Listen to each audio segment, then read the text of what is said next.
Հայրենիքան Գյումրիի եթերում լրատվության ժամը այսօր նոյեմբերի 24-ն է, երկուշաբթի։ Ազգային ժողովի պաշտպանության և անվտանգության հարցերի մշտական հանձնաժողովի այսօրվա նիստում քննարկվել է զինվորական ծառայության և զինծառայողի կարգավիճակի մասին օրենքում փոփոխությունների նախագիծը։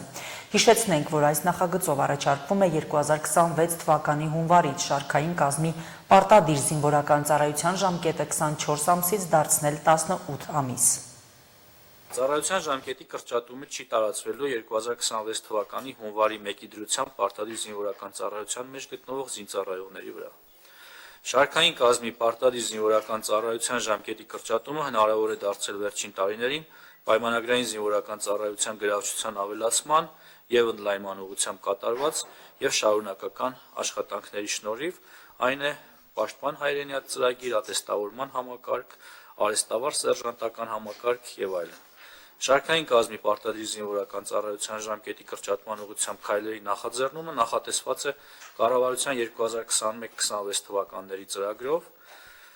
ինչպես նաև Հայաստանի Հանրապետության բանակի կերպափոխման հայեցակարգով։ Կառավարության կողմից առաջարկվել է նաև ազգային ժողովի կողմից օրենքի նախագծի ընդունումը համարել անհետաձգելի։ Դուք որպես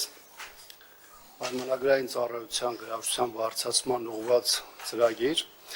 ներկայացրել եք պաշտպան հայրենացը եւ նաեւ ներկայացրել եք թվերը, թե ըստ էության մեկնարկից ի վեր, եթե ճիշտ եմ հասկանում, այսինքն 22 թվականի, երբ որ ընդունվեց այդ օրենքը, դրանից հետո 4200, շուրջ 4200 զինծառայող, 4225 զինծառայողի ներգրավության մասին եք խոսել։ Ես կարծում եմ նաեւ այստեղ մի քանի այլ թվեր պետք է ներկայացնեք, որպեսզի պայմանական 22-25 ժամանակահատվածի համատեքստում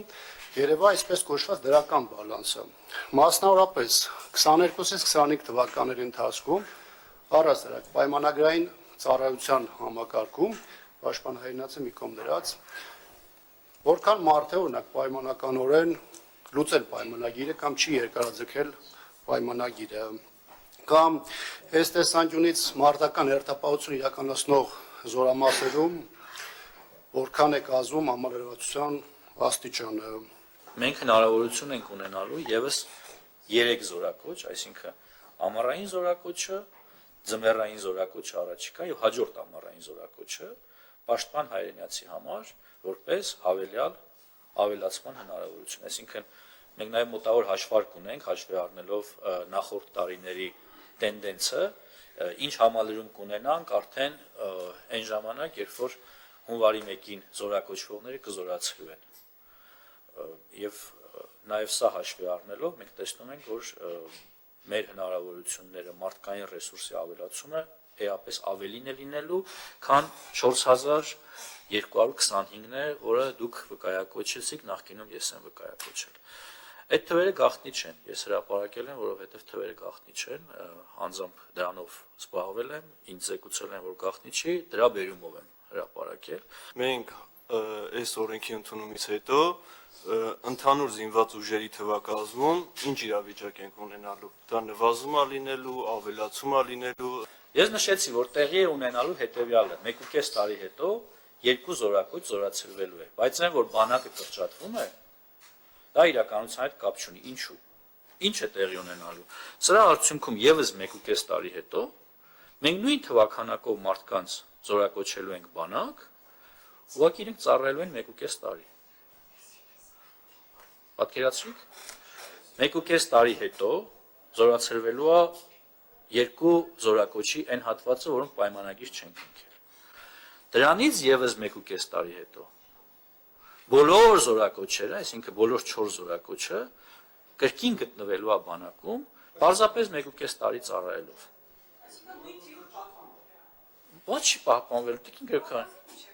Բայց ասել եմ ես դրա մասին, ես հարց եմ հնչեցրել, որ խրոխտ ասում եք բանակը կրճատում են։ Մի հատ հարց եկեք թվաբանությունը այդ անտերը բարդ չի։ Գիտեք, որ հասարակության մեջ շատ է այն տեսակետը, որ հիմա այս բարեփոխումը վարանում ենք, ինչ որ մարդիկ, որ հիմա ծառայության մեջ են, չեն կարող օգտվել այս բարեփոխումից։ Մի երկու բառով սա էլ թվաբանությամբ բացատրեք ու անցնենք առաջ։ Տալ հետադարձ ուժ օրենքին, որ դա տարածվի մնացածի վրա, կարծում եմ, այստեղ որևէ անարդար բան չկա, մենք խոսում ենք հունվարի 1-ից ընդունվող օրենքի մասին, որը կտարածվի այդ օրից հետո ծառայության անցնողներին ու սա համարել հարց, որը պիտի դարձնենք հանրային մեծ քննարկման ու բոլորին զորացնենք, մենք չենք կարող ամբողջ բանակը զորացրել։ Միացյալ Նահանգների, Ուկրաինայի, Բրիտանիայի, Ֆրանսիայի եւ Գերմանիայի դիվանագետները Ժնևում քննարկել են ռուս-ուկրաինական հակամարտության դադարեցման մասին Միացյալ Նահանգների առաջարկած 28 կետանոց պլանը։ Թրամփն ավելի վաղ հայտարարել էր, որ պլանը վերջնական չէ, ինչը ենթադրում է, որ հնարավոր են փոփոխություններ։ Նոյեմբերի 23-ին Միացյալ Նահանգների եւ Ուկրաինայի ներկայացուցիչները հանդիպել են Ժնևում ԱՄՆ խաղաղության առաջարկի շուրջ քննարկումներ անցկացնելու համար։ Բանակցությունները կառուցողական, կենտրոնացված եւ հարգալից էին, ինչը ընդգծում էր արդար եւ երկարատև խաղաղության հասնելու ընդհանուր հանձնառությունը, ասված է Սպիտակ տան տարածած հայտարարության մեջ։ Երկու կողմերն էլ համաձայնել են, որ խորհրդակցությունները խիստ արդյունավետ են եղել։ Քննարկումներում արձանագրվել է դիրքորոշումների համաձայնեցման եւ հաջորդ քայլերի հստակեցման ուղղությամբ նշանակալի առաջընթաց եւ վերահաստատվել է, որ ցանկացած ապագա համաձայնագիր պետք է լիովին պահպանի Ուկրաինայի ինքնիշխանությունը եւ ապահովի կայուն եւ արդար խաղաղություն։ Քննարկումների արդյունքում կողմերը մշակել են թարմացված եւ կատարելագործված հարցերի շրջանակ։ ԱՄՆ պետքարտուղար Մարկո Ռուբիոն եւ Ուկրաինայի հարցով բանակցող Անդրեյ Երմակը Ժնևյան բանակցությունների արդյունքում հայտնել են, որ բանակցային խմբերը համաձայնության են եկել թարմացված եւ կատարելագործված խաղաղության նախագծի շուրջ եւ նախատեսում են առաջիկա օրերին շարունակել ինտենսիվ աշխատանքը։ Ըստ ԱՄՆ պետքարտուղար Մարկո Ռուբիոյի խաղաղության ծրագրի շուրջ հստակական առաջընթաց է գրանցվել, որը զգուշորեն ողջունել է Ռուսաստանը, բայց ոչ Կիևը եւ Եվրոպայի առաջնորդները, որոնք այն համարել են չափազանց ձեռնտու Կրեմլին։ Ռուբիոն հայտարարել է, որ դեռ կան որոշ աշխատանքներ։ Գլխավոր նպատակն է փորձել բոլոր բաց հարցերը սեղմել ԱՄՆ 28 կետանոց ծրագրում։ Ըստ ԱՄՆ բարձրաստիճան դիվանագետի վերջնական համաձայնագիրը պետք է համաձայնեցվի Ուկրաինայի եւ ԱՄՆ նախագահների կողմից, նախքան այն Ռուսաստանին ներկայացնելը։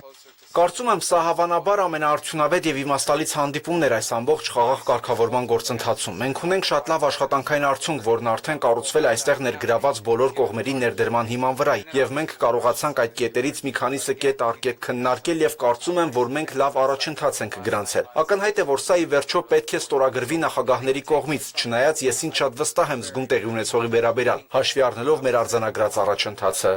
Անդրեյ Երմակը հանդիպումից հետո սոցիալական ցանցում հաստատել էր, որ իրենք շատ արդյունավետ առաջին նիստ են ունեցել ամերիկյան պատվիրակության հետ եւ շատ լավ առաջընթաց են գրանցել։ Նա շնորհակալություն էր հայտնել Միացյալ Նահանգներին, անձամբ նախագահին, նրա թիմին խաղաղություն հաստատելու իրենց հանձնառության համար։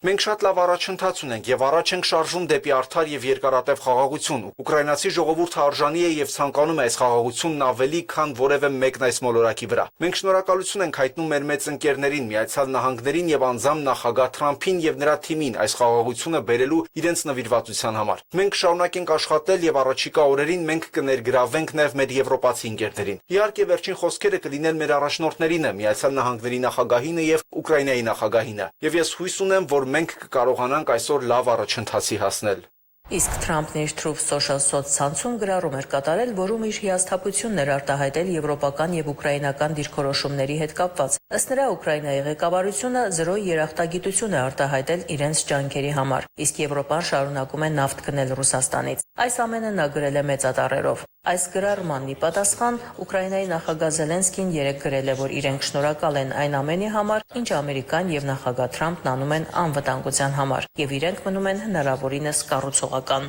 Իդեպ Թրամփը Ուկրաինային մինչև 5 շաբթի նոյեմբերի 27-ն է ժամանակ տվել։ Նա ասել է, որ ռուսական զորքերը առաջ են շարժվում։ Ուկրաինան շուտով կկորցնի ավելի շատ տարածքներ եւ Զելենսկին ստիպված կլինի հաստատել ծրագիրը։ Ուկրաինայի թեման շոշափել է նաև G20-ի գագաթնաժողովում, որն այս տարի կայացել է Հարավային Աֆրիկայում։ Մենք ողջունում ենք Միացյալ Նահանգների շարունակական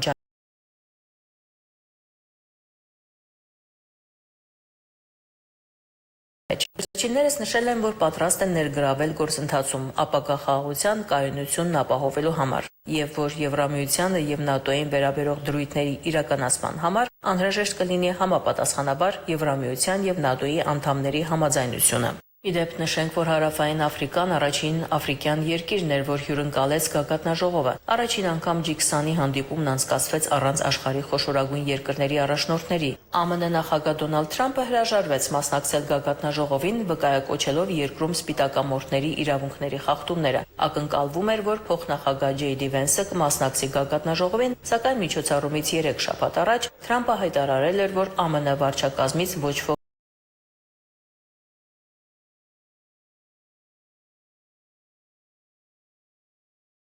պատճառով։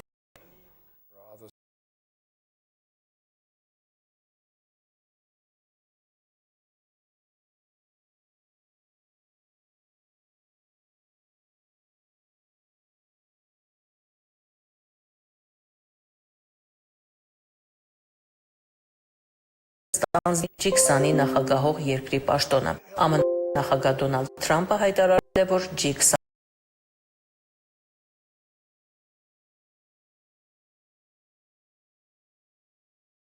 Ռուսական զինված ուժերը զանգվածային դրոնային հարձակման են ենթարկել ուկրաինական Խարկով քաղաքը, ինչի հետևանքով զոհվել է 4 մարդ։ Նահանգապետ Օլեգ Սինեգուբովը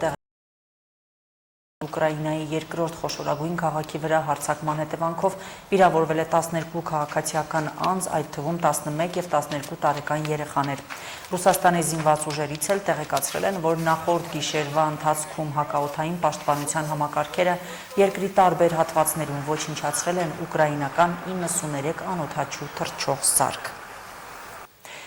Բալթիկ ծովում Ֆինլանդիայի ռազմածովային ուժերի գլխավորությամբ մեկնարկել է ՆԱՏՕ-ի զորավարժությունները, որոնց մասնակցում են ՆԱՏՕ-ի անդամ 10 երկրների մոտ 5000 զինծառայող և ռազմածովային նավատորմի 20 նավ։ Սառցե-քամիներ 25 զորավարժություններն անցկացվում են Ֆինլանդիայի հարավային ափերին արշիպելագում և Ֆինլանդիայի ծոցում։ Դրանք կտևեն մինչև դեկտեմբերի 4-ը։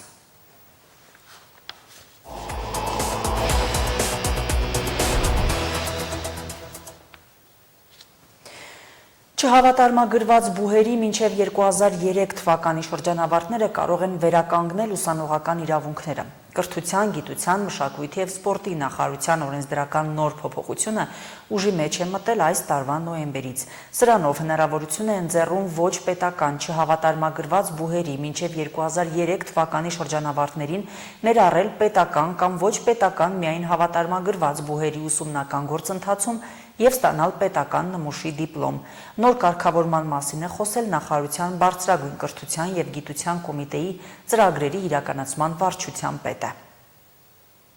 Ինչու 2003 թվականն ենք ընտրել, որովհետև 1999 թվականին ուժի մեջ է մտել կրթության մասին օրենքը, որում հստակ սահմանվել են կարգավորումներ, որ բարձրագույն ուսումնական հաստատությունները պետք է անցնեն պետական հավատարմագրում, իրավունք ունենան շնորհել այդ պայմանով պետական նմուշի փաստաթուղթ և նույն օրենքում սահմանվել է իրավադրույթ, որ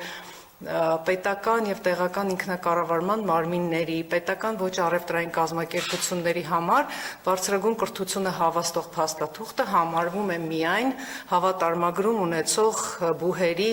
այսպես ասած, պետական նմուշի ավարտական փաստաթուղթը։ 2003-ից ի վեր Հայաստանի Հանրապետությունում գործող բոլոր բուհերը պարտավոր էին հավատարմագրվել և գործընթացները սկսվել էին, և այդ ընթացքում այդ ոչ պետական բուհերը միջոցներ են ձեռնարկել իրենց շրջանավարտներին ներգրավելու հավատարմագրման process-ներին և նախորդ տարիների շրջանավարտներին ևս շնորհել են ավարտական նմուշի, պետական նմուշի դիպլոմներ։ Բայց ինչ-ինչ հանգամանքներով, չգիտեմ, ընտանեկան կամ այլ հանգամանքների բերումով նշված շատ քաղաքացիներ համենայն դեպս իրենց հեռախոսազանգերի բնույթից է այդպես զգացվում, որ չեն իմացել, չեն մասնակցել այդ process-ներին և հիմա ուզում են սկսել նոր աշխատանքային գործունեություն կամ ուզում են շարունակել իրենց ուսումնառությունը։ Մենք այս կարգավորումը իրականացնելիս ի նկատի ենք ունեցել հենց այսպիսի հանգամանքներ։ Հույս ունենք, որ այն բոլոր քաղաքացիները, ովքեր կարիք ունեն փոխելու իրենց ավարտական փաստաթուղթը, արդեն կարգի համաձայն կարող են մոտենալ համապատասխան բուհերին, արդյունքում ստանալ ավարտական պետական նմուշի ավարտական փաստաթուղթ։ Գյումրիում ծննդատան նոր շենքի կառուցումը 6 տարի է չի ավարտվում։ Պարբերաբար շինարարությունում դադարներ են, կամ նախագիծն է փոխվում, կամ շինարարական ընկերությունները։ Ծրագրի մեկնարկը եղել էր 2019 թվականին շվեյցարահայ Վարդան Սրմաքեշի բարեգործական հիմնադրամի միջոցներով։ Հիմա շարունակվում է պետական միջոցներով։ Նոր շինարար է մրցույթում հաղթել, վերսկսել է շինարարությունը, իսկ մինչ այդ քանդում է նախկինի անորակ կատարածը։ 6 տարի կառուցվող ծննդատան նոր շենքը հավանաբար պատրաստ կլինի 1 տարի անց։ Մի քանի անգամ սառեցված շինարարությունը վերսկսել են մոտ 4 ամիս առաջ։ Շինընկերություններ փոխած նորակառույցում աշխատանքներն ի վերջո ավարտելու համար էլի շինկազմակերպություն է փոխվել։ Բայց վարպետները ոչ թե կիսած թողածն են շարունակել, այլ նախորդների թերություններն են վերացրել։ Ներքին պատերն են քանդել։ Նախագծից շեղումներով արածն են փոխում։ Կոմունիկացիոն ենթակառուցվածքները եւս փոփոխության են ենթակա։ Կառուցապատման նախագիծը մի քանի շինգազམ-ակերպությունների ձեռքով է անցել, բայց եւ չեն կարողացել 6 տարում շինարարությունը ավարտական փուլի հասցնել։ Շինմրցույթում հաղթած կազմակերպությունն այժմ կառուցում է ուրիշ նախագծով, որտեղ կոնստրուկցիոն նոր լուծումներ են առաջարկված։ Նախագծով փոխվել է, նույնը փոխվել է մուտքային դռները, ճակատային պատուհանները, դրանք լրիվ փոխվել, որ փոխարինվում ալյումիններով։ Առաջ եղել է, որ պիտի լինի ալիկա բոնդով երեսապատում, հիմա փոխարինվել է տրավերսինով, բազալտով եւ սև տուֆով սալիկներով երեսապատում։ Առաջ եղել է հարթտանիքն է փոփոխվել նախագծով փակտանիք։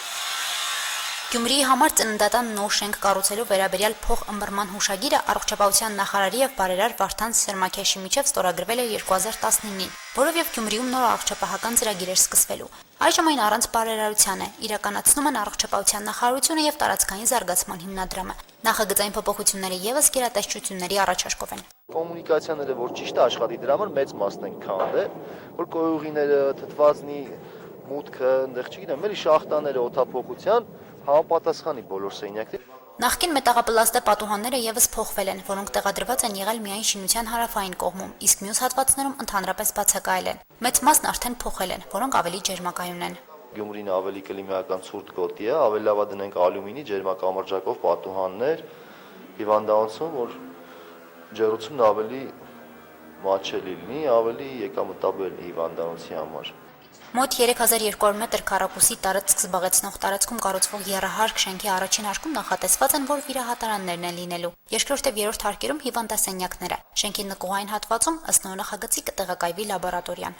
38 հիվանդասենյակ է։ Բժշկական բաժնում դրանց մեջ չի մտնում։ Երկրորդ, երրորդ հարկում, մեծ մասը ընդեղ է այդ հիվանդասենյակների, երկուսը էլի եթե չեմ սխալվում, է ծայրահեղ վիճակում, որ ավելի հսկողության տակ ունի երկու սենյակ առաջի հարկում, մնաց բաժանումները առաջի հարկում են ու նկողում մի քանիսն են։ Նախկինում Գյումրիում եղած երկու ծննդատան համար էր կառուցվում շենքը։ Բուժ հաստատությունների միավորումից հետո խնդիրն այլ լուծում է ստանում։ Բացի Գյումրի բժշկական կենտրոնի ծննդաբերական բաժանմունքից հեռանկարում է, որ նորակառույցը կդառնա նաև Գյումրիի Այրան բանկի եւ շտապօգնության կայանի մշտական տեղակայման վայր, ինչը համարվում է երկու կառույցների համար երկարաժամկետ եւ կայուն լուծում։ Հասմիկ Թումասյան, Արարատ Ծատուրյան, Հորիզոն։ Ֆուտբոլի օլիմպիական չեմպիոն Մոսկվայի Սպարտակի պատմության լավագույն ռմբարկու Նիկիտա Սիմոնյանը մահացել է կյանքի 100-րդ տարում։